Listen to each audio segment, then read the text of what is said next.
Hey folks, see if you've ever had this problem. You're trying to eat a little healthier, but you're in the grocery store aisle, you're looking at packaging, nutrition labels, and they're so confusing, you don't know what's good for you and what's not. Well, this is why I love Thrive Market, my go-to online grocery store for getting all of my healthy essentials delivered, and I don't even have to leave my couch. Finding better options for the whole family is easy with Thrive Market's Healthy Swap Scanner. Just scan a product and it instantly recommends healthier swaps. This is how my wife and I found our new favorite snack, IQ bars. Sometimes I eat one in the morning with my coffee, sometimes just later on in between meals. They also have so many on-site filters that make it simple to shop by the needs of everyone in the family. Maybe you have someone who needs gluten-free food, somebody that has a peanut allergy. Well, no more scouring ingredient labels when you can just filter it all on Thrive Market. My wife and I often use the high protein filter to stock up on things like Sieti chips. Ready to make the switch? Go to thrivemarket.com/TCAT for 30% off your first order, plus a free $60 gift. That's THRIVE market.com/TCATT. thrivemarket.com/TCAT.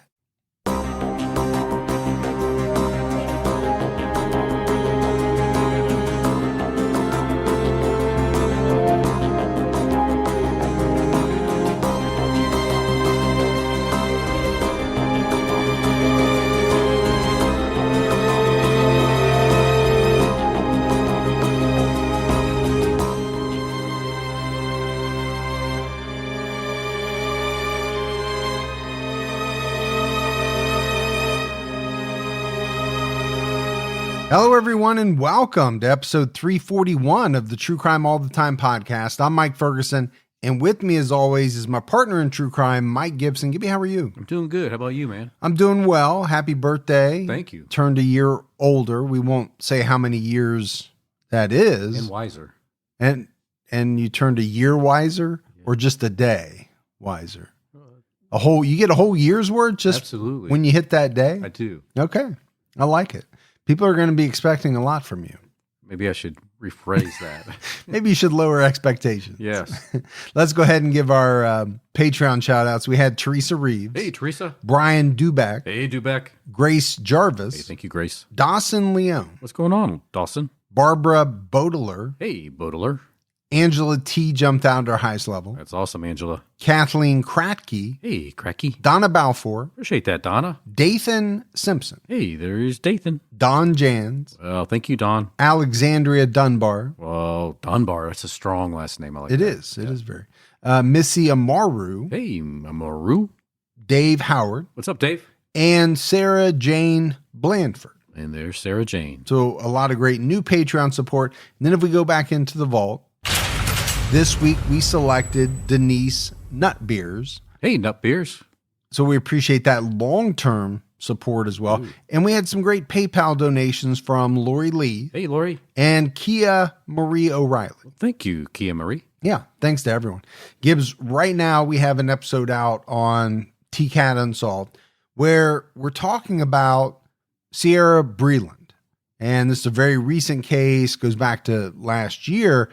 And it's one of these cases where, she goes on a trip with her husband, baby, dog, and then her husband reports her missing. Right. As though she made it home, but the authorities don't think she ever did make it home.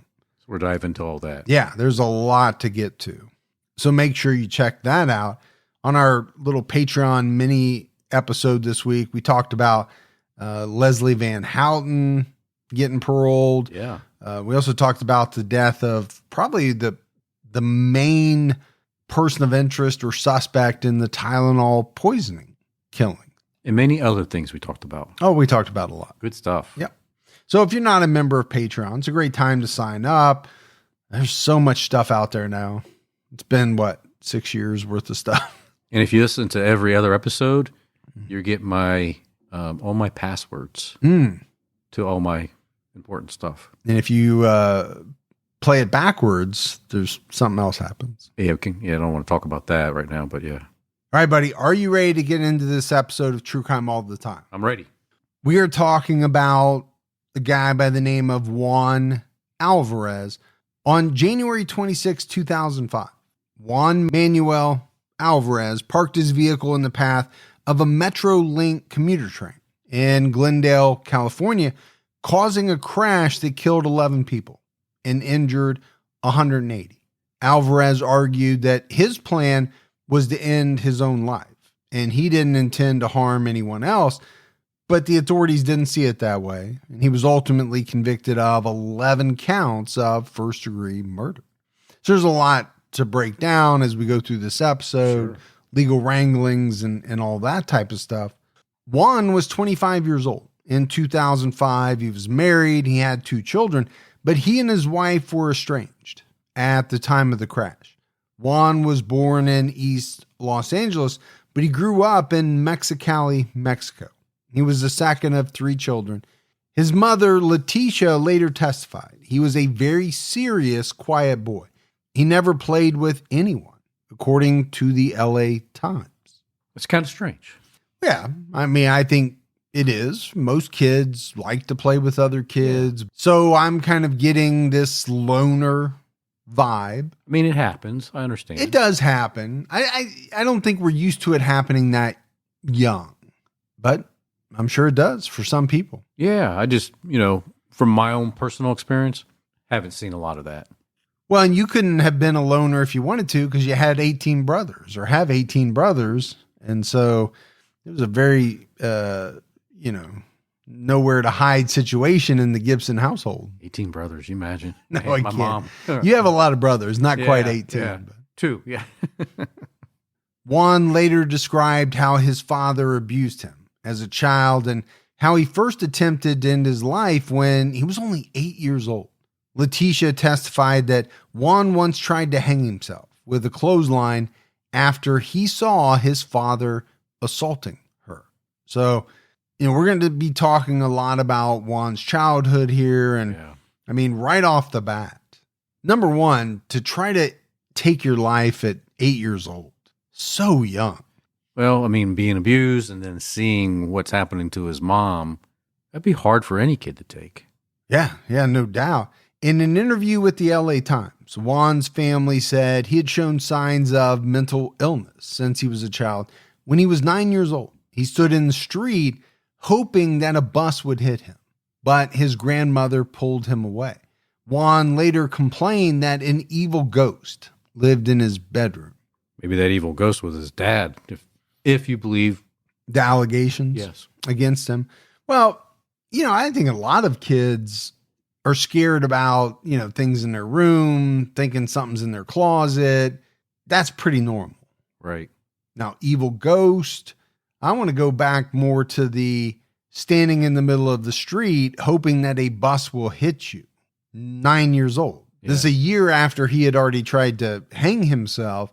This is a kid who was really struggling. His family said mental illness. We talked about abuse. And so he's got a lot of things that he's battling. And obviously at a very early age, he was not just contemplating, but had tried to take his life on multiple occasions. Such a tough thing for a young kid to struggle with. Yeah, I agree with you. I mean, tough to struggle with a lot of these things at any age, but especially when you're talking like, under 10 years old, you don't have the skills, you haven't built up the coping mechanisms, or you haven't learned how to deal with certain situations. So it's got to be that much more difficult. When Juan returned to the U.S., he lived with his older cousin, Beto Alvarez. Beto said in a later interview that Juan was beaten by his parents and grandparents and was raped by his uncle.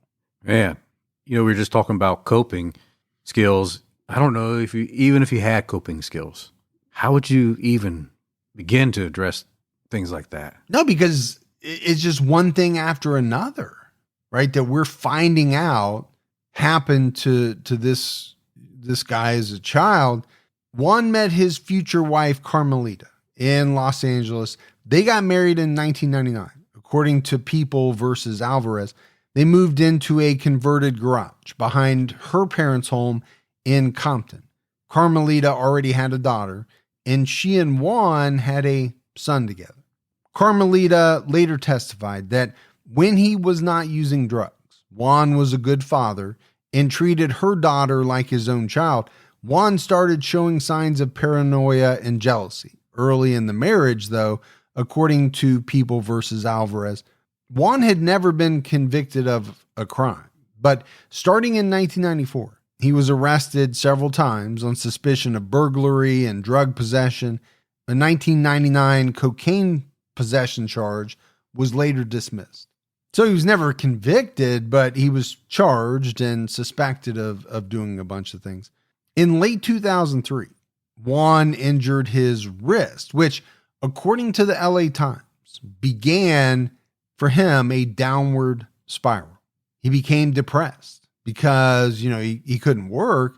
He had surgery to get a metal pin in his wrist, but removal of the pin was delayed because of insurance issues. So Juan ended up taking it out himself. That sounds like something you would do. MacGyver it. Yeah. I don't think that's best practice. I've heard of people taking off their own casts, Okay, that's one thing. Yeah. But to try to remove a metal pin that's been inserted probably into a bone? Probably. That doesn't sound good. Remember that time I stitched myself up in front of you? Yeah. Yeah. Yeah. I actually enjoyed that. Did you? Mm-hmm. I didn't. It hurt.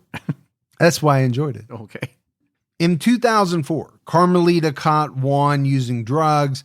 She said he began to hallucinate, was showing signs of paranoia, but refused to see a doctor. According to the LA Times, Carmelita alleged that Juan had been using drugs for a very long time, and he had been to rehab twice. Well, that's a tough habit to break, man. It is. And obviously, depending on what type of drugs you're using, can be even harder. Yeah. Some are harder than others. But I want to go back to the trauma that, this guy experienced when he was a child. And I talked a little bit about coping skills. Well, we know some people use drugs to cope with certain things like trauma. Right. And I wonder if this was something that maybe he did. I don't know that to be true, but it could be. Could be. I mean, he had a lot of trauma. He had a lot of stuff going on in his life. On November 24th, 2004, Carmelita applied for a restraining order against Juan. She alleged that his drug use had addled his mind. According to court papers she filed in support of the restraining order, she described him as jealous and paranoid. In her questionnaire to get the restraining order, Carmelita said that Juan had never assaulted her or the children, but she wrote, "He threatened to take our kid away and to hurt my family members. He is planning on selling his vehicle to buy a gun and threaten to use it. He has caused property damage to family property. He has primarily threatened my brother, saying that he would shoot and stab him." So he's making a lot of threats. Yeah, and I don't think they're to be taken lightly. She does make the admission, has never assaulted her, has never assaulted the children, but these threats are troubling, to say the least. If he says that he's going to hurt her family members and specifically threatens to shoot, stab her brother to the point where he's going to sell his car to get a gun. It's alarming. Yeah, very. She alleged that Juan had begun hallucinating and believed that she was having affairs and making pornographic movies. I don't know what drug he's taken. Or drugs. Drugs, combination plural. of, yeah. But, to approach your wife with something like that, saying, think you're having an affair, think you're making porno movies, going to be kind of tough to recover your relationship from. I think so. Conversations like that. Yeah. When you say, I thought I saw Rex West leave the house the other day. Yeah. Things are going to go downhill quickly, and not just from, the standpoint of losing the relationship, because that's happening. But then on top of that, where she feels the need to take out a restraining order, it just kind of tells you how bad it really was. Carmelita described 3 incidents from November 12th through the 21st where Juan had made threats. He he was hostile towards her brother because he believed that he introduced her to other men. So there's definitely a big jealousy factor here. Don't know where it comes from, but it was there. The restraining order was granted on December 14th, 2004. The terms included a suspension of Juan's right to visit his stepdaughter and son. So that's a big deal. Not only are you kind of losing the connection with your wife, but you're also losing the connection with your biological son and then your wife's daughter, who's kind of become like a daughter to you. Yeah, it's going to be tough to handle, to take that away from someone. Well, and it's necessary to talk about all of this. Sure. Because these are all factors that I'm sure are going to lead up to what we're ultimately going to be talking about. But I'm sure Carmelita felt this was the best thing she could do to protect her family. And herself. And I'm sure it was. Now, did she know that it was going to cause Juan to do something? No. How can anybody know that for sure? Carmelita later told the LA Times that she got a restraining order because she didn't want Juan near their children. She said she was willing to reconcile if he got help. So it wasn't as though she didn't love him. Right. Sounds like she did. She just recognized that he was spiraling. And he was not the person that she fell in love with. Yeah. These drugs changed him. Well, and I'm taking from it that, if he got help and could get back to that person that he was, that there was a chance they could work it out. After the separation, Juan moved in with family, but they called the police twice because of his behavior. The police didn't do anything because they said he wasn't a threat to himself or others. So those family members got a little taste of what Carmelita had been going through. Yeah, I don't have any particulars on it, but it's got to be pretty bad, right? For your family to call the police on you. Juan wasn't working much at the time of the crash. Apartment manager Sergio Lopez told the LA Times that Juan played drums in a group that performed ancient Mexican ceremonies. The drums. I always wanted to play the drums.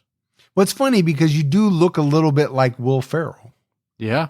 From Step Brothers. And I imagine you would have your own room for the drums.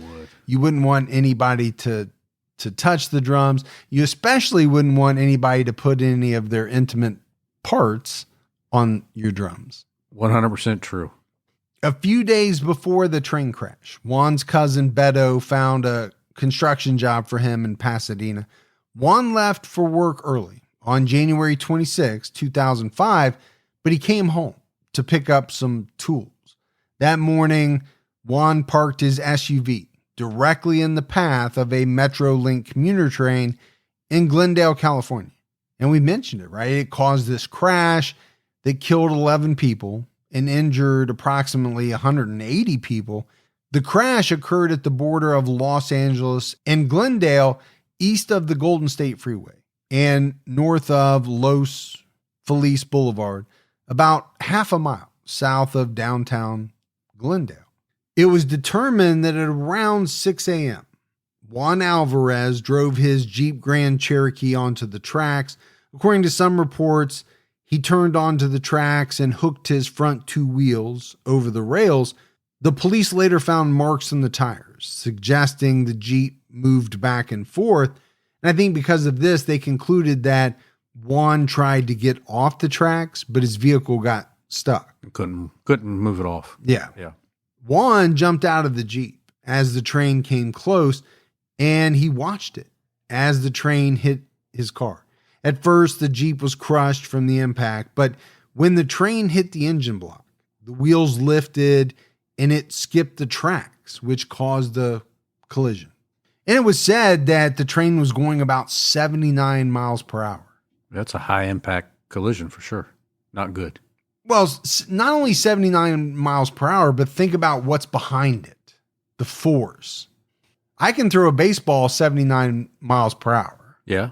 Well, maybe. I used to be able to throw one a lot faster. But if I hit you with that 79 mile per hour baseball, it's going to hurt. little bit. It's going to hurt a little bit, but a baseball's not that big. Right.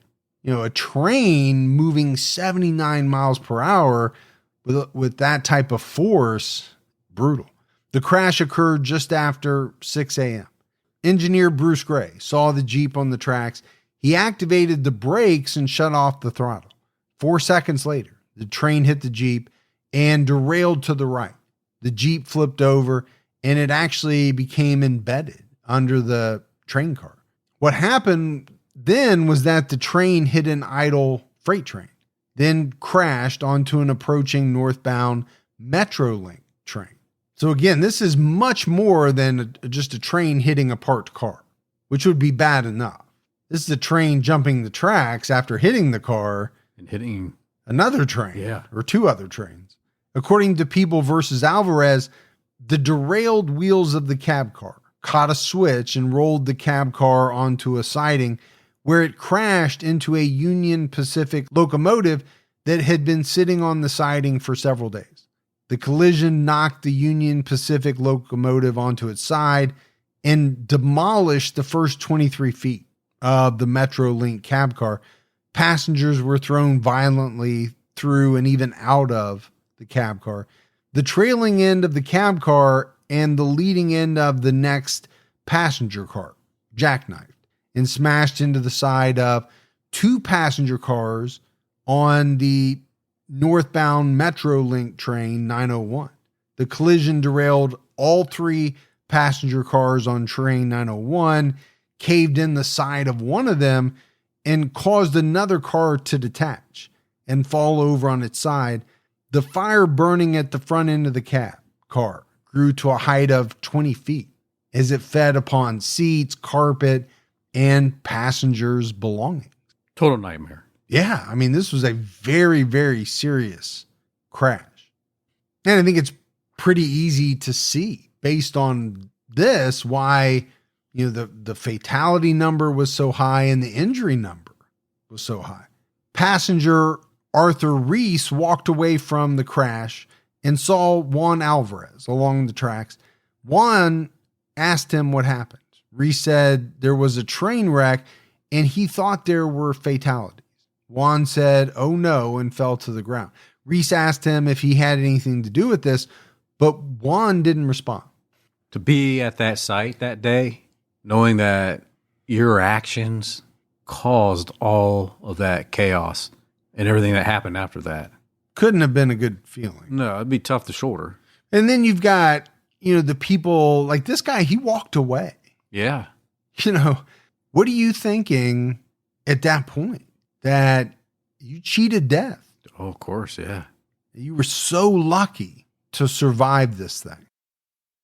Don't let allergy season slow you down. Get common allergy meds for as little as $15 with GoodRx. So you and your family, pets included, can stop allergy symptoms before they start. GoodRx is free and easy to use. Just search for your prescription on the website or the app, compare prices, and get a free coupon to show your pharmacist. Save at over 70,000 local pharmacies nationwide, including Walmart, Walgreens, CVS, Publix, Kroger, and many more. Check GoodRx before every trip to the pharmacy to save up to 80% on both brand and generic medications. And did you know GoodRx rewards you for saving money too? Join GoodRx Rewards today and earn points every time you use a coupon. Remember, GoodRx is not insurance, but works whether you have insurance or not. And it could be your insurance copay price. I've been using GoodRx for years, and I can't tell you how many times I have saved money even with my insurance. Stop allergies before they start and save big on allergy medications this season with GoodRx. Go to goodrx.com/TCAT. That's goodrx.com/TCATT. You know, once the temps start rising, I realized I was back in the same worn out rotation. Same tank, same shorts, same everything. So I gave my daily uniform an upgrade with Quince. Their pieces are easy, elevated, and somehow make me feel more put together without even trying. Like they're 100% European linen shorts and dresses from $30. luxe swimwear, Italian leather platform sandals, and so much more. The best part, everything with Quince is priced 50 to 80% less than what you'd find at similar brands. By working directly with top artisans and cutting out the middleman, Quince gives you luxury without the markup. And Quince only works with factories that use safe, ethical, and responsible manufacturing practices and premium fabrics and finishes. I'm getting ready to stock up on shorts for summer from Quince, and I know they're going to be amazing because everything I've ordered has been of the highest quality, and the prices are amazing. Treat your closet to a little summer glow up with Quince. Go to quince.com/TCAT for free shipping on your order and 365-day returns. That's QUINCE.com/TCATT to get free shipping and 365-day returns. Quince.com/TCAT. At Designer Shoe Warehouse, we believe that shoes are an important part of, well, everything. From first steps to first dates, from all-nighters to all-time personal bests. From building pillow forts to building a life. For all the big and small moments that make up your whole world, DSW is there. And we've got just the shoes. Find a shoe for every you from brands you love at brag-worthy prices at your DSW store or DSW.com. According to People vs. Alvarez, Juan returned to his house, broke the kitchen window, took off the poncho he was wearing, and he got a pair of scissors. He then went to his landlady, Raimonda Barcena, and asked to use her phone. He called his cousin Beto and Carmelita and left messages. As he left these messages, he started poking the scissors into his chest. Well, I mean, obviously he felt the guilt. I think he wanted to relieve himself of the guilt and all the other stuff that was probably flying around in his head before this even happened. Well, and I think this is all going to kind of go back to what was his purpose for being on that railroad track? Was it to, end his life? Well, now he's poking himself with scissors. Is he trying to end his life now? His landlady called 911 and Juan was taken into custody. He had obviously self-inflicted injuries from where he had stabbed himself, and he had also tried to slit his wrists. Barcena told the LA Times that the night before the crash, she ate dinner with Juan. The next morning, he showed up to her house covered in blood, mumbling, "I'm sorry. A lot of dead people, a lot of people's dead. I'm sorry, I didn't mean it." And the way she described it was that he was crouched over on her doorstep, stabbing himself and apologizing while he was stabbing himself, to the point where blood was coming out of his mouth as he talked. Such a disturbing image for his neighbor. His landlady? Yeah. But there's so many people involved in these types of stories. Here's a woman who, I don't know, was probably trying to eat her eggs, drink her coffee. He shows up, he's stabbing himself, spitting blood. After being taken to the County USC Medical Center, Juan was booked into jail on suspicion of murder. Juan told paramedics, according to People vs. Alvarez, "I hurt those people. I jumped in front of the train." ER physician Dr. Danny Chang later testified that Juan repeatedly said, "It's all my fault." Officer Tiffany Sanchez testified that Juan asked, "How are the people?" When she asked what people, Juan responded, "The people on the train. I got to pay for this. I'm going to see a judge. I was going to kill myself. I went on the tracks with my car and stopped. I backed it up. I tried to push big rocks to try to get it out. The car didn't back up. I saw the train and the train took the Jeep away. I jumped out of the way. It was so loud. There was a train coming the other way. A train took the Jeep. I heard men screaming. They said a lot of people were hurt. I lost it. I freaked out. I want life or death row. I deserve it." So, this is different from many, many cases that we cover.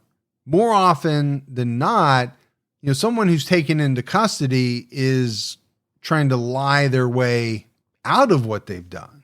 Yeah, not try to admit to everything right then and tell him what his sentence should be. Yeah, give me life or death right now. Witnesses who saw the crash described the sound of scraping gravel, followed by a sustained boom that shook the ground, according to the LA Times.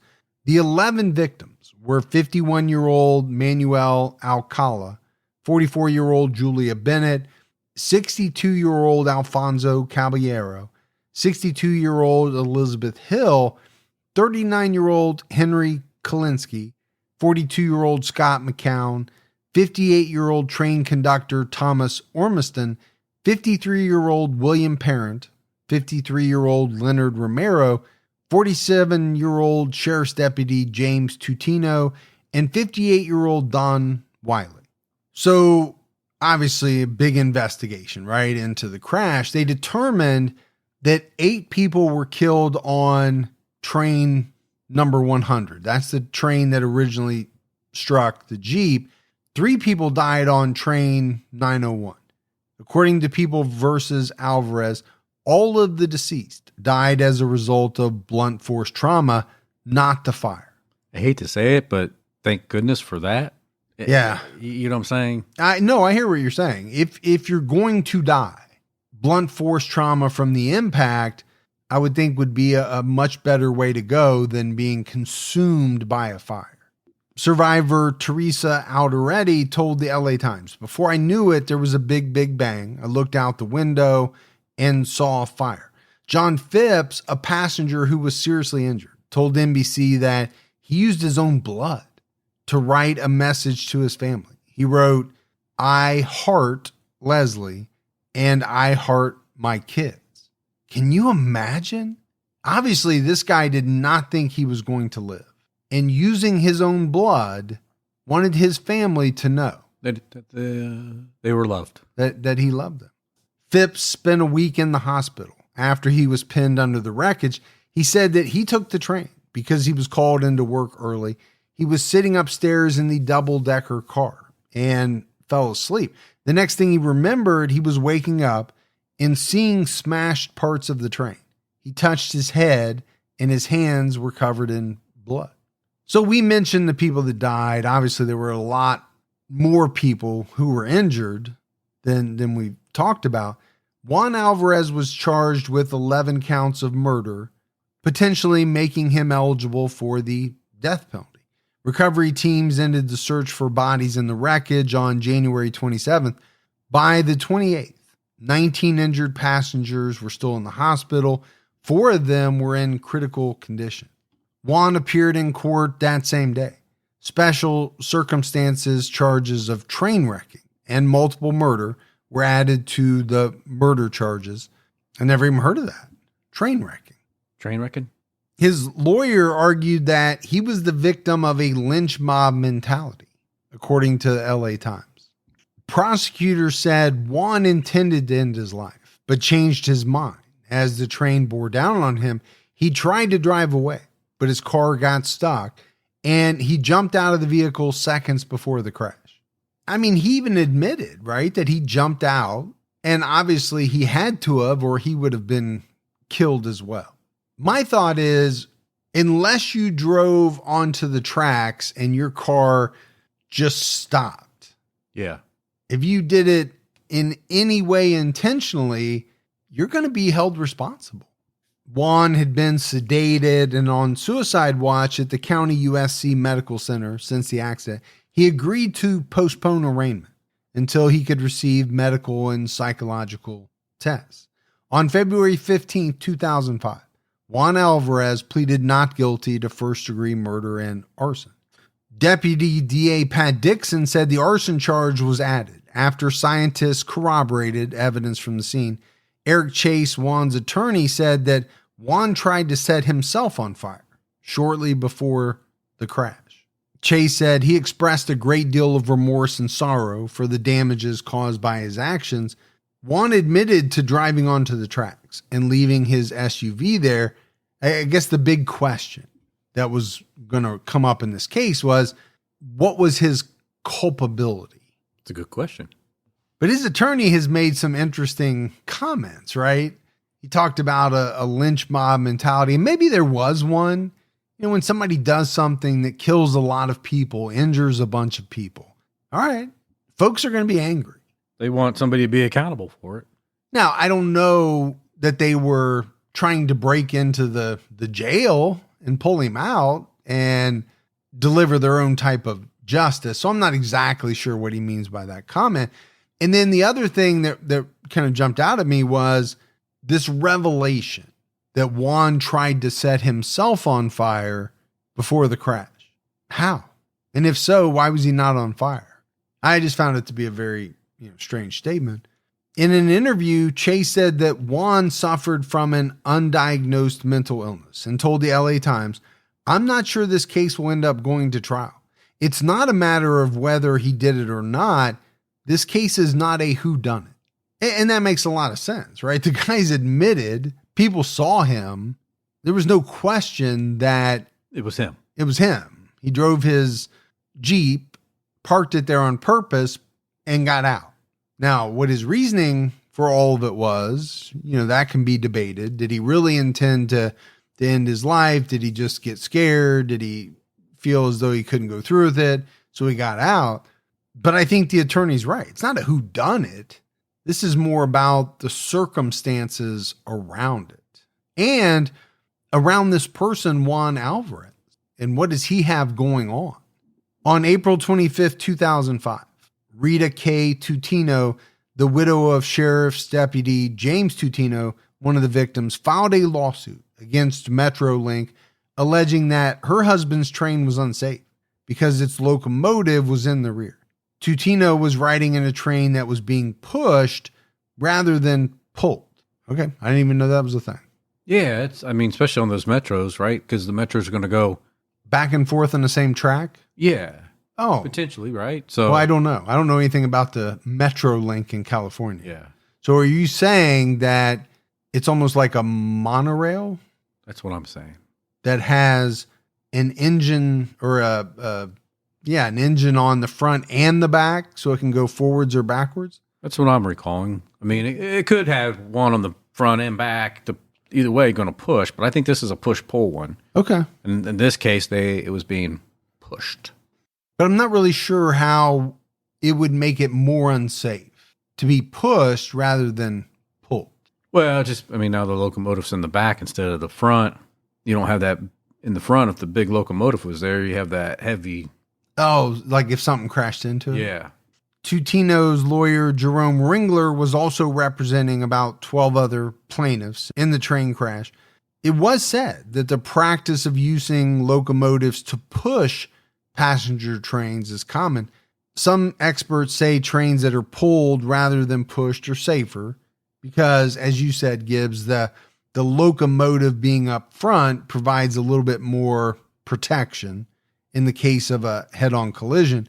It was also said that push trains are more likely to derail because the cab in front can be moved off of the tracks more easily. However, other experts have said that the research is not conclusive. But both of those things would make sense to me. You're not going to have the weight in the front that you would if the locomotive was there. So would it be easier for that lead car to jump the tracks? I would say probably, yeah. Yeah, I think so. But I don't know if that means, that Metrolink or whoever was at fault because that's the way they chose to do it. On May 3rd, 2005, a witness at a preliminary recounted how Juan Alvarez doused his vehicle with liquid before he got in and drove towards the tracks. Douglas Ross, a Glendale sanitation worker, said he saw a man in a gray poncho emerge from a vehicle near the Chevy Chase Drive rail crossing between 5:30 and 5:59 a.m. He said he liberally doused the vehicle with liquid before he got back in and drove towards the tracks.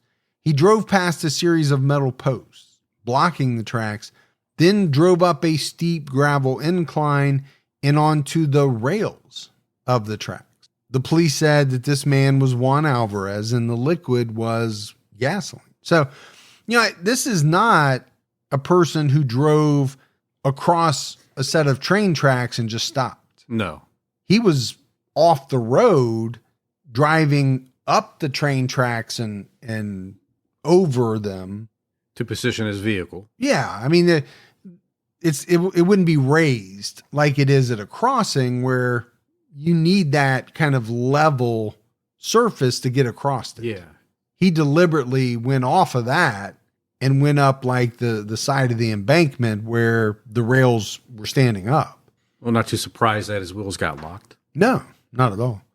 But then you have this revelation that before he even drove up on the track, he doused himself with gasoline.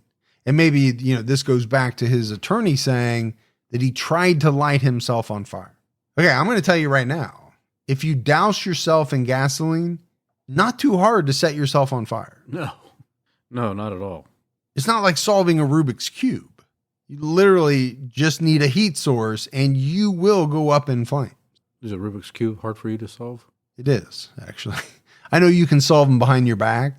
20 moves or less. Yes, but I cannot. Now, authorities said that Juan was trying to fake an attempted suicide, possibly in an attempt to gain sympathy from his estranged wife. Sanitation worker Edward Branch also testified that he saw a man run away from an SUV parked on the tracks 3 to 4 seconds before the crash. After the crash, the man raised his arms into the air and fell to his knees. On May 5th, a judge ordered Juan Alvarez to stand trial. On August 26th of 2005, prosecutors announced that they would seek the death penalty against Juan. And I talked earlier, Gibbs, about this train wrecking charge. It was said that 11 members of the Los Angeles County DA's Special Circumstances Committee decided to use a train wrecking statute as one of the allegations against him. Spokeswoman Jane Robeson said, according to the LA Times, 11 people died. So this was a case of mass murder. And who knows how old this train wrecking statute was. It could have went back to the 1800s for all I know. Yeah, it could have, back in the old train robbery days. Yeah. But I don't disagree with what they're saying. I mean, this was a mass murder. A judge gave Alvarez's defense until June 16, 2006 to submit a letter detailing why prosecutors should reconsider the death penalty. In September 2005, Alvarez got 2 new attorneys. Eric Chase stepped down because he didn't have the resources for a death penalty case as a pro bono lawyer. And we all know, right? Death penalty cases are very, very involved. And it takes a lot of resources. A lot of people hours. And money. You're going to need experts. You're going to need a lot of different things. On June 18, 2006, a judge relieved Juan's new attorneys of their duties due to a conflict of interest. The conflict involved a jailhouse informant. The DA's office received the information in December, but couldn't give it to the defense until May due to a safety issue. So I couldn't find any more about it, but it sounds interesting. I wish I had all of the details. But because of all this, right, this is like, his third attorney he's on? Yeah. Or set of attorneys. His trial didn't start until April 28th, 2008. The central issue at trial was whether Juan set out to derail the train or whether he was intending to end his life. Juan maintained that he never intended to hurt anyone but himself, and he didn't dispute that his actions caused the tragedy. So we're going to go through some testimony, but I kind of want to break this part down because it really is the key issue. There's no doubt that his actions caused the death and injury of all those people. Sure. He said over and over, I never meant to hurt anyone but myself. But how did he think that was not going to hurt other people? He didn't think that a train could potentially come along and smash into your Jeep even after you took your life and that people would get hurt? I guess he didn't think that far out. I'm just thinking, why didn't he just walk out on the tracks? Or lay down if that's really what you wanted. Or if your plan was to set yourself on fire, why did it have to be on the middle of a train track? Right. Why there? Why there? So, I don't know. We got a lot to go through, though. Even the smallest step forward can make a big difference in your financial future. When you open a Chime checking account, you're one step closer to a better financial future with no maintenance fees, fee-free overdraft up to $200, or getting paid up to 2 days early with direct deposit. Making progress has never been easier. I think we've all been in that position where we've had an overdraft. Well, with Chime, you can overdraft up to $200 with no fees. That's amazing. And they have over 50,000 fee-free ATMs. Make progress towards a better financial future with Chime. Open your account in 2 minutes at chime.com/TCAT. That's chime.com/TCATT. Chime feels like progress. Banking services and debit card provided by the Bancorp Bank N.A. or Stride Bank N.A., members FDIC. Spot me eligibility requirements and overdraft limits apply. Fees apply at out-of-network ATMs. MyPay eligibility requirements apply. Credit limits range from $20 to $500. $2 fee applies to get funds instantly. Crime checking account required. Go to chime.com/disclosures for details.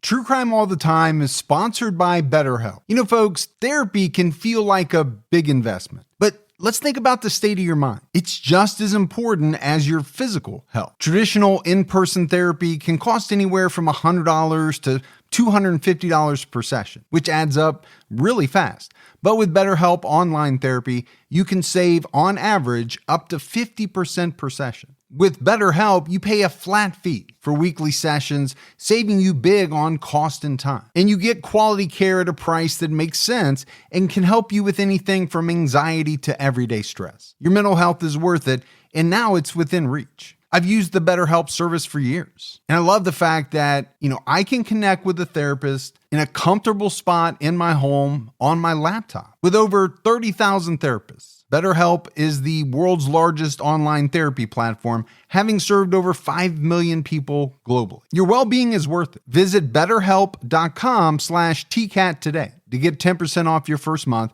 That's BetterHelp, HELP.com/TCATT.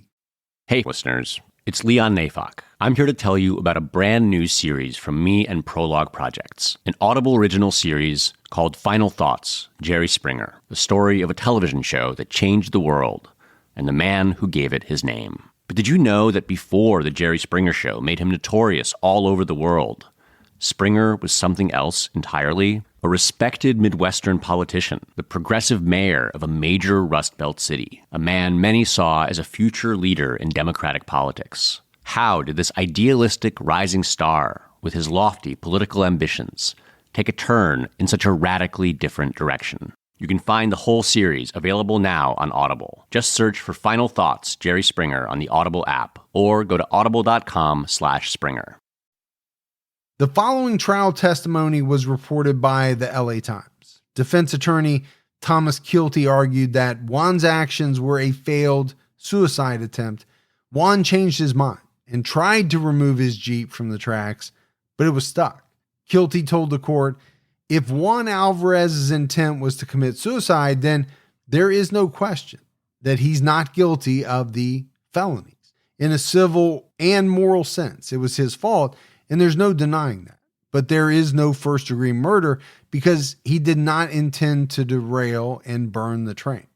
And I get where this guy is going, right? You need intent. You do. For the first-degree murder. But if it's not that, there's got to be some other charge of murder because what he did caused the death of 11 people. But I think right now he's just focused on first degree, the death penalty, all of that. Kilty said witnesses would testify about Juan's state of mind before and after the train crash. One witness saw Juan fall to his knees and cry when he learned people died in the crash. Kilty described Juan as a depressed psychotic with a history of suicide attempts beginning at the age of 8 when he tried to hang himself. We mentioned the delusions, and his attorney brought those up, saying his delusions that his wife was having an affair became so intense that he believed another man was in bed with them at night. Wow. What his mind is creating. If it's true. If it's true. Yeah. If that is true, that you really believed that your wife was not only cheating on you, but had another man in the bed at the same time you were there. Yeah. Then there really is something going on in your mind. In your mind, yeah. You are experiencing some very serious issues. Now, Kilty told the jury that Juan also thought the train would be a freight train, not a passenger train. Okay, is there a difference there? Yeah, there's going to be less people, but it doesn't mean that somebody's not going to get hurt. Somebody's driving the train. Yeah. There's going to be an impact, and that's going to result in injuries or worse. He said that afterwards, Juan was overwhelmed with regret and stabbed himself in another attempt to end his life. The defense argued that Juan could not have foreseen the chain reaction crash that occurred. Kilty said he's a mentally ill, flying under the radar, street level meth addict. He just wanted to kill himself. So you can see the defense's strategy. They're not trying to paint this guy in the perfect light, because I don't think they can do that. No. If anything, they're trying to lay what they believe all his faults are, out on the table, right? He's a meth addict. And then on top of that, he's trying to detail out some of his issues with mental illness. Yeah, I think you want to tell the story and make the jury feel bad for him, right? Well, and if not feel bad, I get where you're going with it. How responsible are you for your actions? Because your actions are not in doubt, right? You've admitted to them. Other people have corroborated it with what they saw. Right. So it's got to be something else. You're not responsible for your actions. And I think that's where the mental illness, plays in, and or, trying to say that there was no intent. The prosecution argued that the evidence refuted the suicide claims. They alleged that Juan doused the interior and exterior of his Jeep with gasoline, set the parking brake, and left the vehicle on the tracks. The intensity of the fire from the crash hampered law enforcement from assisting passengers. According to one officer's pretrial testimony, another officer testified that the handbrake recovered from the vehicle was in the engaged position, which the prosecution argued disproved Juan's claims that he was trying to move the car. So now we're back to one thing that, I've talked about that struck me, right? The dousing of the gasoline. If it was because he wanted to set himself on fire, that is not a hard thing to do. No. If it was because he thought that it was going to make the crash even more deadly, which is how I think the prosecution is trying to spin it, well, then obviously that's a negative in his corner. And then you have this possible evidence of the parking brake.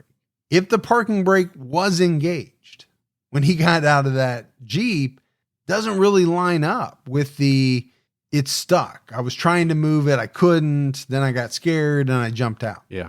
Pretty hard to move that Jeep anywhere when you got the parking brake on. The parking brake on. Prosecutors argued at trial that Juan willfully caused the train crash in an attempt to regain the affections of his estranged wife. The prosecution accused him of a pretend suicide. Prosecutor Catherine Brom said in her opening statement, he would use these pretend suicide attempts throughout his life in order to gain attention, sympathy, and pity. So she's really going after him, saying not only was this one a pretend suicide, some of the other ones were as well. Yeah. All for attention. According to the prosecution. But I'm still struggling with, why does the Jeep need to be on the train tracks for any of this? Whether it was a pretend suicide, as the prosecution argued, or if he really did go there with the intent to end his life, why does there have to be train tracks involved at all? That part I did not, I still don't understand. Yeah, I don't get that either. And we mentioned it, right? Juan was struggling with meth addiction, had delusions, and accused his wife of having an affair. By October 2004, Carmelita had kicked him out of their home, and then she eventually got that restraining order. Brahm told the jury that Alvarez was successful in winning back his wife after he was jailed. Carmelita withdrew the restraining order and she started to visit him. Now, I don't know what you make of that. It does seem strange a little bit to me that she would withdraw the restraining order, but wouldn't she have to do that if she was going to visit him in jail? I would think so. I don't think you could have that going. And then voluntarily Yeah. go and sit right across from him. But does that mean that he won back her affection? I don't know that it does. No, or maybe she just felt sad for him. And wanted to make sure that he was okay. Yeah. I think anybody in that situation where you loved this person, maybe you still do love them in some sense, you always will, you have children with them. Would you not want to check in on them? He can't get to her. No. And I mean, he is the father of her son. And I do think she cared about him. Yeah. So she just, Sure. like you said, just checking on his well-being. But that's not great for the prosecution's narrative. What's No. good for their narrative is that what he tried to do worked because she went to go visit him and dropped the restraining order. I mean, all of these things are facts. It's just, what do you make of the facts, right? She Yeah. did drop the restraining order. She did go visit him, but what does that mean? I think it all depends on how it's spun to you. Right. you The know? prosecution is going to spin it one way. The defense is probably going to come back and make arguments kind of like what we just made. It's going to be up to the jury, as it always is. Deputy DA John Monahan, who also participated in the opening statement, said the evidence would show Juan intentionally left his SUV on the train tracks, doused it with gasoline, and used Metrolink as match to light his vehicle on fire. Carmelita started her testimony on May 5th. She testified about Juan's bizarre and delusional behavior and said that he had been exhibiting it for at least 5 years before the train crash. He was extremely possessive and often accused her of having affairs. She said he tried to end his life 3 times. Carmelita said, I had to be in the middle of the bed, facing him. He had to be holding my hand because he thought if I turned over, somebody else was there. He thought I had cameras on the mirrors in my closet. He would say, why are you recording me? Troublesome, but also scary. Yeah, both, I think. Now, to me, this is not a psychologist Right. who is set with somebody and then is trying to tell the court what they believe this person is suffering from. This is a woman who spent many, many years with this guy day in and day out. But he always had those paranoia feelings. Well, no, I guess to my point is I always kind of think that someone could snow a mental health expert if they really, really wanted to, if it was in their best interest to. Possible, yeah. Not everyone, but I think there are people who could. Sure. But over the course of 5-10 years, are you going to be able to put on an act for your wife? I don't think so. I think what she is saying, if true, really gives you some insight. Yeah, well, no doubt. If anybody's going to know the real Juan, it's her. She's been around him for all this time. She said that Juan thought the TV was speaking to him, and he believed she and the children were plotting against him. So again, more paranoia. She testified that Juan never seemed committed to getting help for drug addiction or mental illness. Carmelita acknowledged that she showed him affection and pity after he attempted to end his life. She also acknowledged that she filed for a restraining order against him in 2004 for making threats, but withdrew the request because she felt guilty. And it was the prosecution that got her to admit that she showed him affection and pity after he attempted to end his life, because that's part of their theory, right? That's why he did it, to win her back, because they were estranged. Juan Alvarez started his testimony on May 27th. He said, I feel terrible and I ask for forgiveness. I believe some of the family members are here today. I'm sorry for what happened. I never meant to hurt any of your loved ones. That could have been my mom or dad. Juan testified that he was trying to burn himself and denied trying to use the train as a match, as the prosecution alleged. Again, to me, that's weird. If you really wanted to set yourself on fire, again, it's not a hard thing to do if you're covered in gasoline. Yeah. He testified that he woke up in a good mood that morning, but acknowledged that he thought of suicide. As he drove to the gas station, Juan started hearing his wife with someone else in the back of his car. They called him stupid because he couldn't see them. Okay, according to him, he's seeing people that aren't there. Right. And he's also said that he saw men in the bed between them. Yeah, So and the TV was speaking to him. Yeah. So there are some things here that, if true, are really pointing in the direction of mental illness. Juan testified, I started to get a little freaked out. My family was trying to put me in a mental home. I started thinking I'll never get my kids. He filled 2 water bottles with gasoline and drove to an alley near the tracks where he doused his hair and car with gasoline. He sat in the car and started thinking it was a bad idea to burn myself. It was going to be very, very painful. Okay, first thing is, you're never supposed to put gasoline in one of those water bottles. No. That is a no-no. Big no-no. But I guess if you're about to do what Juan Alvarez is going to do, that's probably the least of your concerns. And then I also think the thought that, hey, setting myself on fire is a bad idea, it's going to hurt really, really badly, is true. I'll say it. I can't think of a much more worse way to go than being burned alive. I've seen some videos. Well, there was that monk, Yeah. remember back in the day, who set himself on fire in protest. And Just it's no desire. no, that one there is a very hard video to watch. He then said that he saw the train tracks.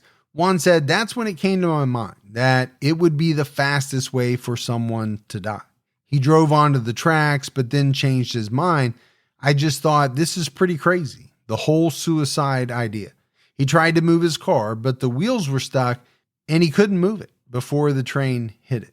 So, we really kind of gotten the whole thing here from Juan. And he has kind of answered the question. Why the tracks? Right? So he goes from, I'm going to set myself on fire. Right. He ditches that idea because it's going to be too painful. Then he drives onto the tracks because he feels as though getting hit by a train is going to be the quickest way to die. But then he also said earlier that he never meant to hurt anyone. Maybe he just wasn't that smart of a guy. And thought that the train's so big, nobody's going to get hurt if it's a Right. freight train. Yeah, there's a possibility there. I mean, I don't think we ever said he was a physics major expert No, to understand. and I think outside of just plain old intelligence, Yeah. we're still dealing with what type and what is the severity of, mental illness here. Sure. Yeah. I mean, he currently at that time, he didn't have the best decision-making skills, right? It doesn't seem so. Yeah. And I'm not sure how, rationally he was really thinking. I mean, if you listen to some of the things his wife said, not very. No. The prosecution cross-examined Juan on May 28th. They portrayed him as a manipulative liar who often carried a weapon and made threats of violence. Juan acknowledged that he sometimes carried a knife and once damaged his brother-in-law's car and paid $1,000 to fix it. He conceded that he pulled the knife on his cousin, thought about killing his wife, and threatened to kill her alleged lover. He also carried a gun in his car for a week or two. Look, he was just a ticking time bomb. It sounds like it. Yeah. Now, he really had a big issue with his brother-in-law. I don't think there's any doubt about that. He also testified that while in jail, he extorted money from an inmate and threatened to hurt him if he didn't comply. He also sold his depression medications in jail. Okay, I don't know that that makes you look great to the jury. You know, you're trying to sell your story, and at the same time, you're admitting that even after all of this happened and you're in jail, you're extorting people and you're threatening them. Now, earlier that day, Juan testified that he was physically and sexually abused as a child. He admitted that he was addicted to meth and said he had been trying to quit using drugs for a long time. He testified that he now believed most of his thoughts about his wife cheating were hallucinations, but he was still a little confused. And we've kind of skirted around the issue of mental illness. Sure. What we haven't talked about are the effects of, all of these drugs. It's going to have an impact. That could have an impact, obviously, as well. The meth and, how much of these hallucinations or different things were, at least in some part, related to this heavy drug use. Well, especially when you combine it with his trauma as a child. Yes. It just compounds everything, or could compound everything. Well, and I think that his defense team is going to want to get all of that childhood trauma out there. Absolutely. To the jury. At the very least, it could be a mitigating circumstance that they would look at. Juan said that he never received comfort or sympathy after his attempts to end his life. His parents and grandmother used to beat him when he tried to end his life as a child. So there, I think he's directly trying to contradict the prosecution's assertion that those attempts to end his life were attention-seeking or trying to get the sympathy of someone. In this case, would have been his wife. Under cross-examination by Deputy DA John Monahan, Juan acknowledged that he did not tell paramedics, police, or doctors that he doused himself with gasoline. Monahan alleged that Juan made up the incident after learning in pretrial hearings that murder as a result of arson could come with the death penalty. And this is kind of an interesting thing that I don't know comes up all that often, but pretrial hearings, there's all types of things maybe leading up to the actual trial where bits of information come out. And how much does a defendant try to change or craft their narrative to circumvent or, get out of underneath some of the things that they've learned? Juan said under cross-examination, "I'm not expecting to come out of here. I'm just expecting to come out with something fair. I'm not an assassin. I'm not a terrorist. I'm not a murderer. That's how you're trying to make me look like a monster." When Monahan asked him what crime he was guilty of, Juan said he was culpable of being stupid and trespassing. Stupid is as stupid does. You know what your buddy Forrest said? My buddy, you're the one that ran cross country with him. That's because we were fast. But being guilty of being stupid and trespassing, that's a far cry. Yeah. From 11 people losing their lives and almost 180 being injured as a result of your actions. I don't know what the sentence is for being stupid and or trespassing, but it's not much. And it's nothing compared to what it would be if you're convicted of 11 murders. Right. I mean, yeah, he was stupid. He's going to cost that company, the train company, that city, millions and millions of dollars. But that doesn't compare to the lives lost and the injuries that people sustain from the accident. On June 3rd, clinical psychologist Lisa Firestone testified for the defense that Juan fit the profile of someone who was prone to paranoia, chronically depressed, and had impulsive suicidal tendencies. Juan's self-destructive thoughts were not consistent with someone who would premeditate violence. Over 80 witnesses testified about Juan's troubled childhood, struggles with addiction, paranoia, and his attempts to end his life. So they had, on the part of the defense, a lot of witnesses. Yeah. Over 80 just kind of talking about his childhood, his struggles with, mental illness, drugs. They're really trying to hammer that part home. Yeah, I think they're doing a pretty good job when you bring in 80 witnesses. It's like you can bring in 3 or 4, and as a jury member, you'd be like, yeah, well, probably a friend or... Well, especially if it's like mom, Yeah. your best friend, your sister. Okay, what are they going to say? I don't even know if a defense attorney could find 80 people who would be able to speak on what I'm like. Yeah. So, I mean, that's kind of a feat in and of itself. In her closing argument, Deputy DA Catherine Brom told the jury not to forget the 11 victims of the train crash. Defense attorney Michael Belter said, did Mr. Alvarez act in conscious disregard of human life? If the answer is no, then no matter how hard it is for you to decide this, you will have to agree that Mr. Alvarez caused a tragic, fatal accident. Keyword accident. Accident, right. That's what they're wanting the jury to come back with. Yeah, no doubt his actions caused the train crash, but was it premeditated or this tragic accident? The jury started deliberating on June 24th. After almost 8 weeks of testimony, on June 26, 2008, Juan Manuel Alvarez was found guilty of 11 counts of first-degree murder. He was also found guilty of arson and a special circumstance allegation of multiple murders. He was acquitted of a train wrecking charge. The jury rejected a special circumstance allegation that the murders were committed during a train wrecking. And I still have never heard of that. This is the first case, or the first time I've ever heard of an actual charge of train wrecking. Yeah.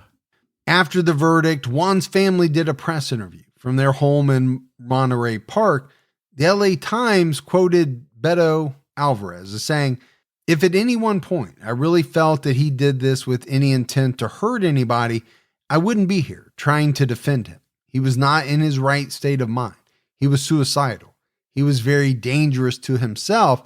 I don't believe he murdered anybody. And that's the argument, right? His actions killed people. Sure. But did he murder them? Now, the jury said yes. Yeah, they did.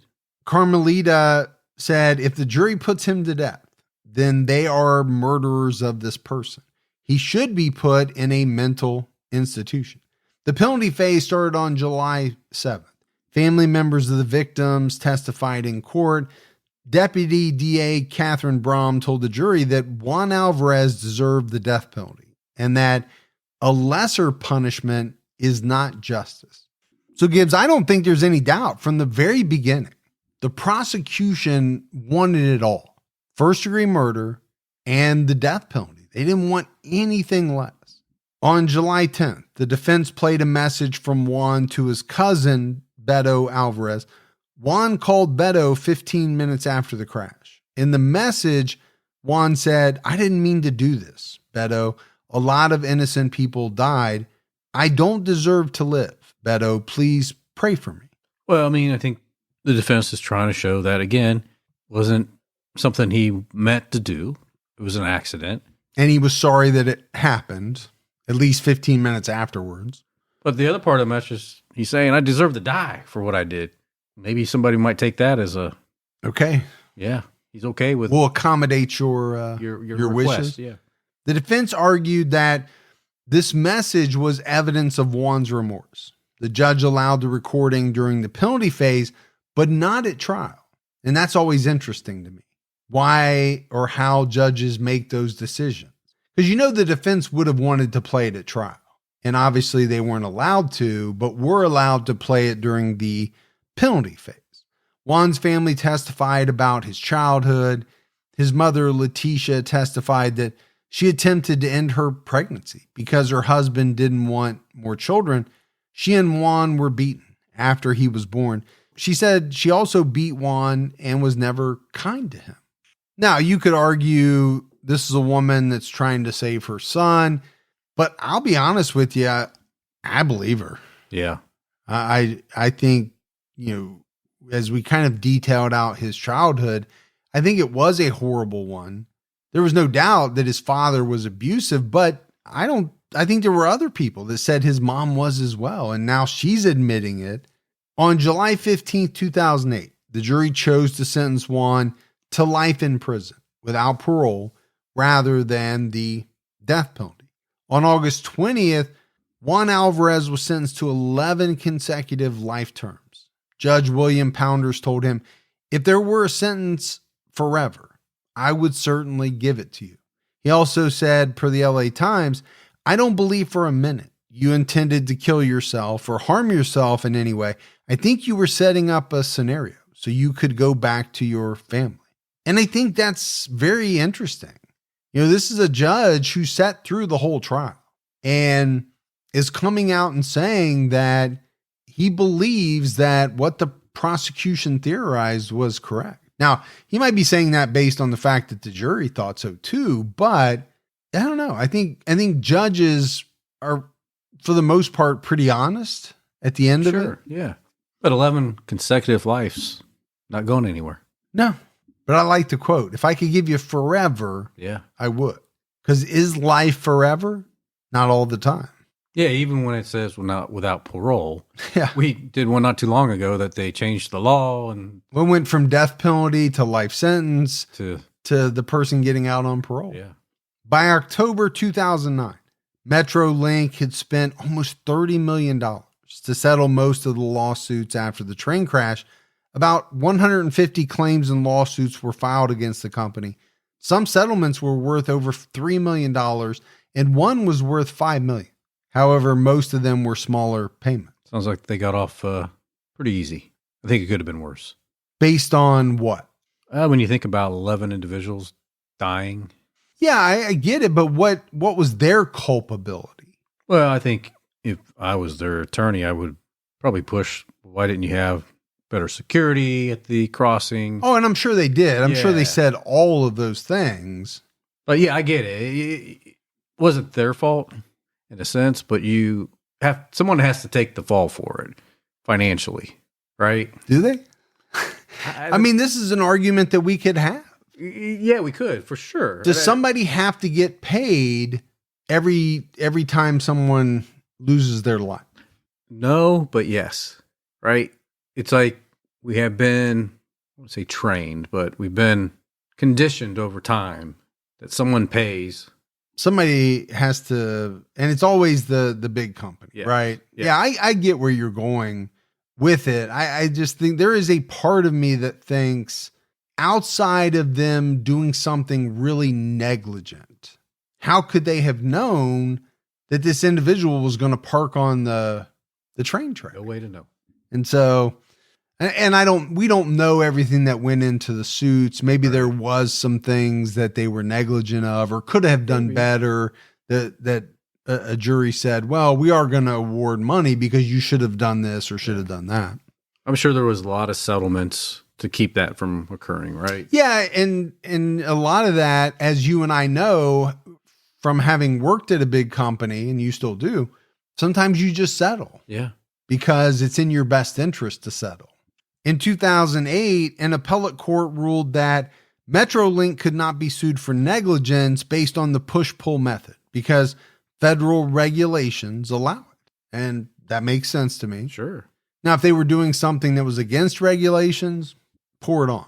Exactly. A 2006 Federal Railroad Administration report concluded that there was little difference in safety between trains that are pushed or pulled by locomotives. So, all that stuff is kind of interesting to me.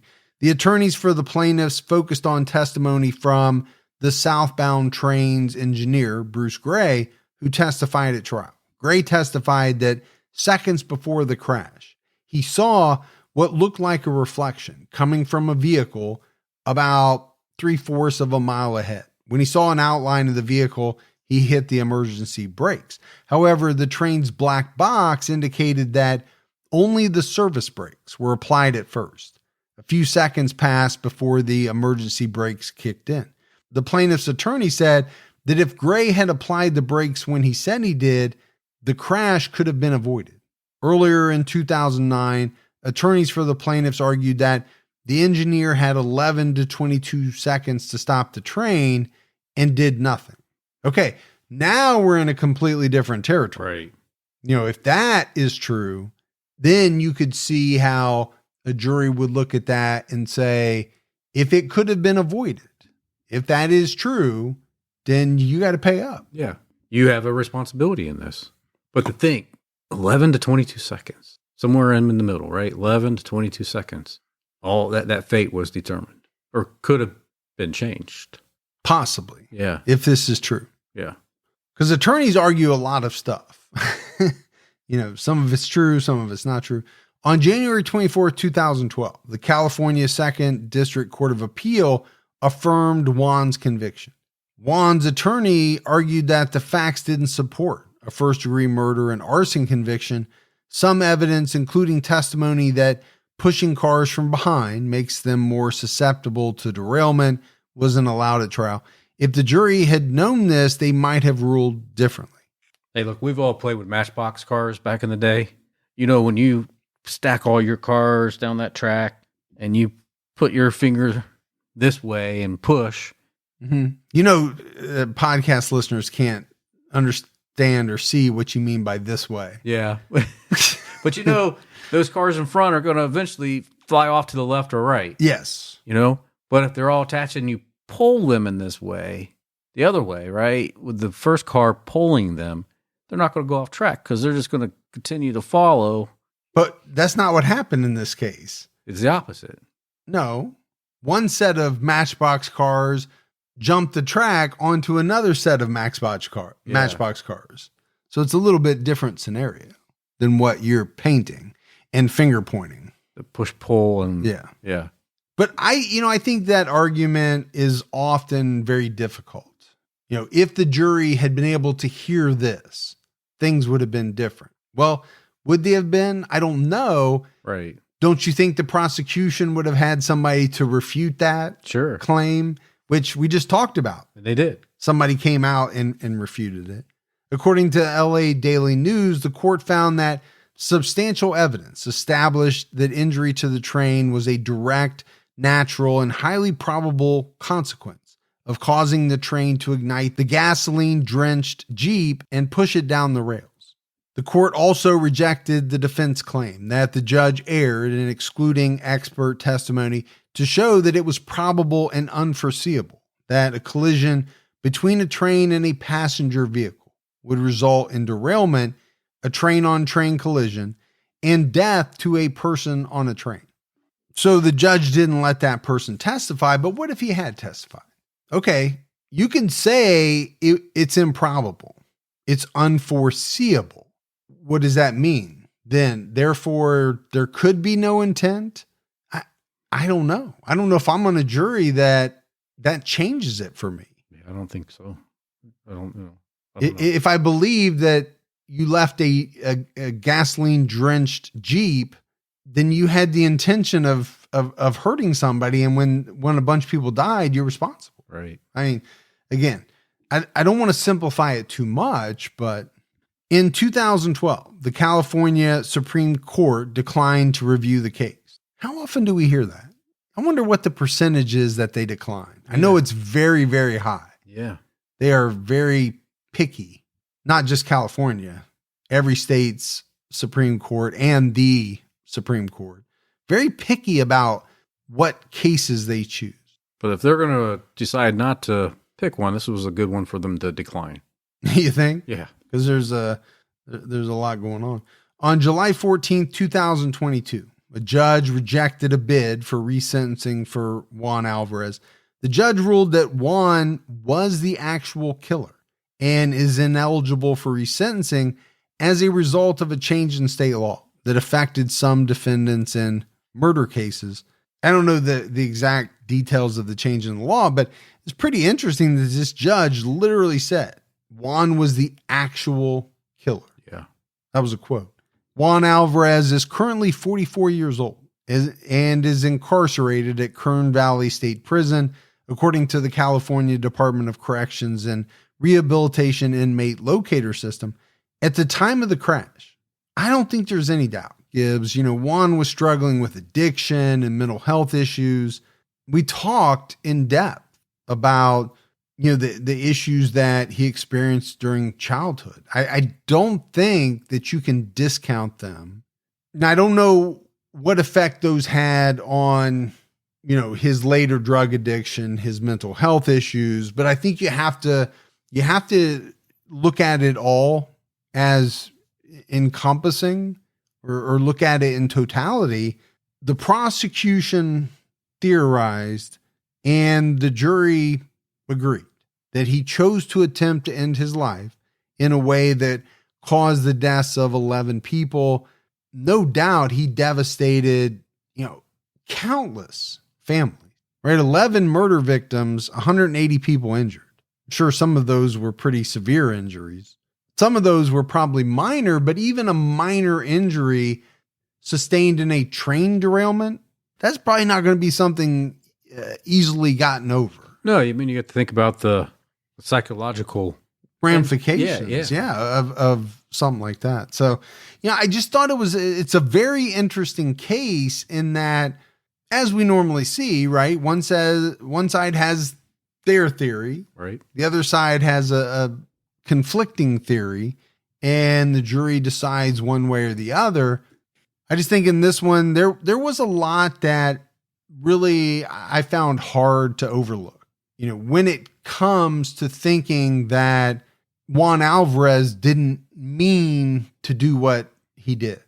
Why douse the Jeep in gasoline? Why get on the train tracks at all? If, as you've kind of said, your main objective was to end your life. Right. Could have done that in a number of ways that didn't involve the train track. Now, he later tried to explain it away, as he first was going to set himself on fire. But that came much later. People testified. He never said anything about that to first responders and people early on. That came much later, like at trial. So it kind of makes me believe that this was kind of a staged setup scenario.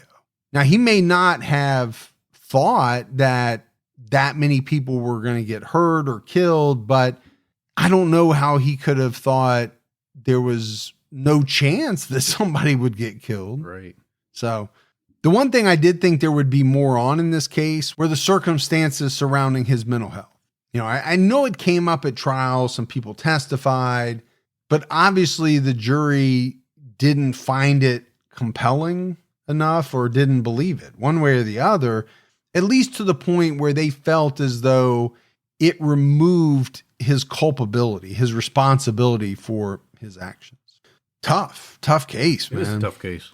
But that's it for our episode on Juan Alvarez. We got some voicemails. You want to check those out? Let's hear them.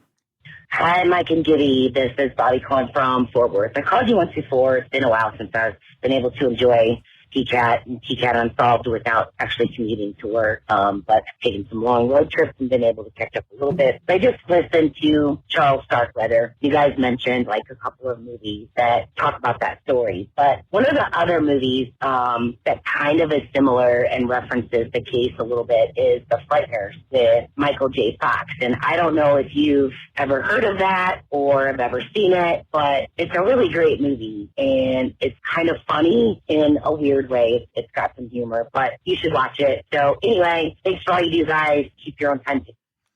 So I've definitely heard of The Frighteners, but I don't know if I've ever seen it. Yeah, I don't know if I have either. Especially with Michael J. Fox.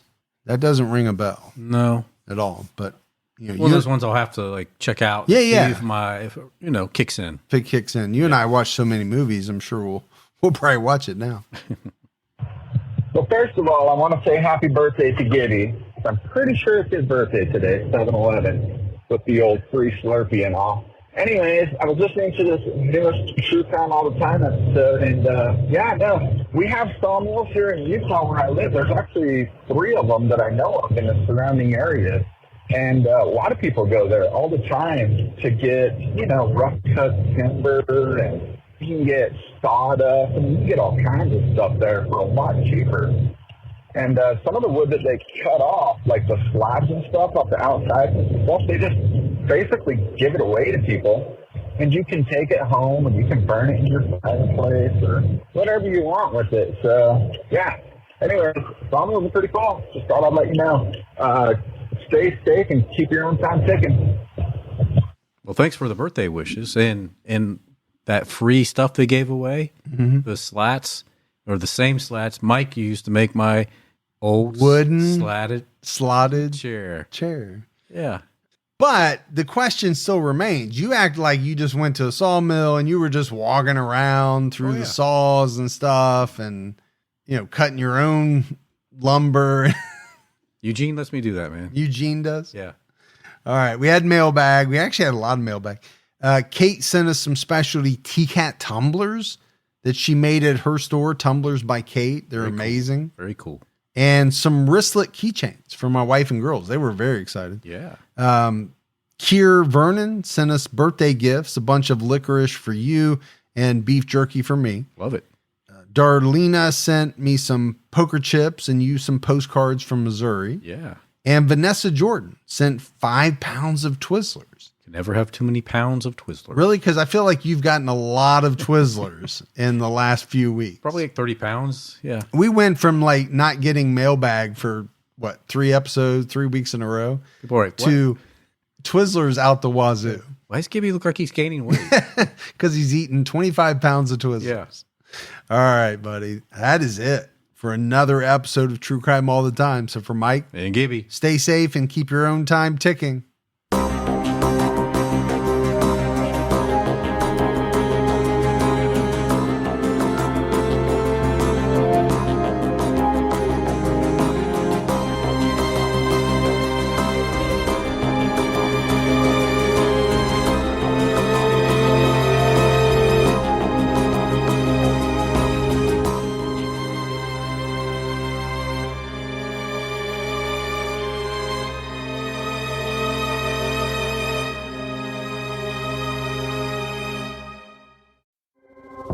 It was over 30 years ago that Clifford Olson first called me.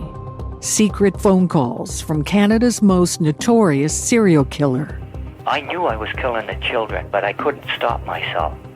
Now it's time to unearth the tapes, because I believe there are still answers to be found. I'm Arlene Bynum from CBC's Uncover, Calls from a Killer. Available now.